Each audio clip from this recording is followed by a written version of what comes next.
महाकुंभ में सनातनी आस्था योगी के लिए कितनी जरूरी, कितनी महत्वपूर्ण है, आपने देखा।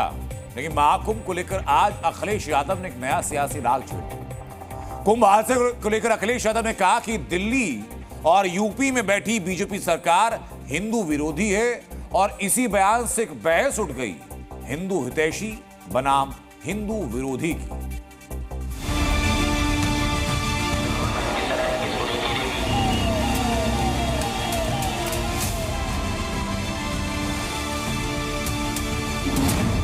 इससे ज्यादा हिंदू विरोधी सरकार कोई नहीं हो सकती। जिस पार्टी को अखिलेश यादव कल तक मुस्लिम विरोधी कहा करते थे, आज उसी पार्टी को हिंदू विरोधी कहने लगे। सच तो यह है कि समाजवाद की कथित सेकुलरवादी राजनीति वाले अखिलेश महाकुंभ में भगदड़ का मुद्दा छोड़ना नहीं चाहते।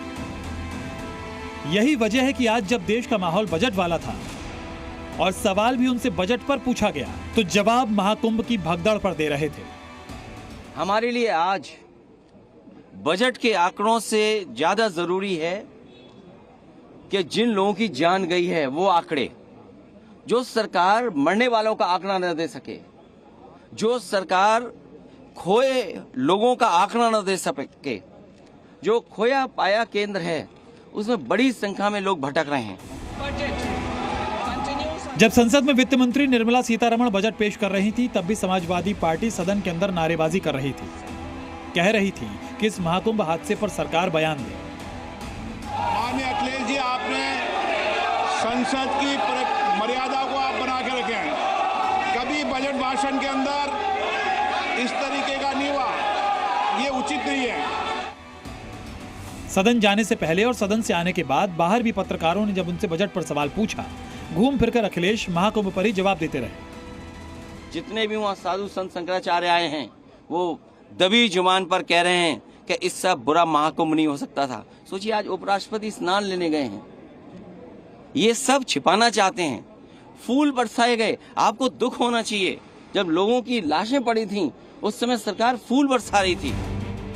जिस वक्त दिल्ली में अखिलेश यादव कह रहे थे कि संत कुंभ में नहीं जाना चाहते, उसी वक्त प्रयागराज में योगी साधु संतों के साथ मौजूद थे। इसी वजह से जी न्यूज ने संत समाज से सीधा सवाल किया, अखिलेश के आरोप कितने सच है? क्या वाकई कुंभ पर फूल बरसाना सरकार की गलती है? वो शुद्ध रूप से सनातन विद्रोही हैं, सनातन द्रोही। उनको सनातन से कोई लेना देना नहीं है, उनको सिर्फ कुर्सी से लेना देना है, बाकी कुछ नहीं। आप देखिए, जब पूर्व में कुंभ के मालिक किसको बनाया था? जो गाय का मांस भक्षण करता है।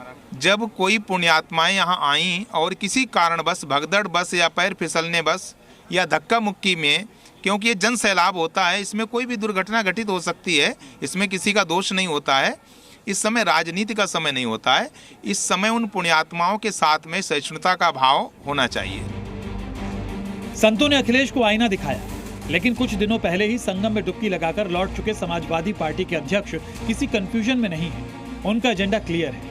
जिस महाकुंभ के नाम पर सीएम योगी समेत पूरी बीजेपी पीठ थपथपा रही है, उन्हें बार बार ये एहसास दिलाया जाए कि महाकुंभ में हुई जानलेवा भगदड़ के लिए सीधे तौर पर बीजेपी की सरकार जिम्मेदार है। इसलिए वो बार बार हिंदू हिंदू कर रहे हैं और योगी सरकार पर हिंदू विरोधी होने का आरोप लगा रहे हैं। सोचिए, अखिलेश को आज हिंदुओं का दर्द दिख रहा है, लेकिन जब उनके पिता मुलायम सिंह यादव की सरकार के दौरान अयोध्या में हिंदू कार सेवकों पर गोली चलाई गई थी, वो दर्द आज तक क्यों नहीं दिखा?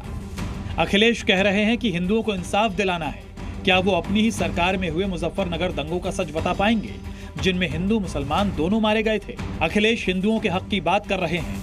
क्या वो बता पाएंगे क्यों हिंदू आस्था के प्रतीक महाकुंभ पर उनके चाचा रामगोपाल यादव ने आपत्तिजनक टिप्पणी की थी? ब्यूरो रिपोर्ट, जी मीडिया। जी न्यूज।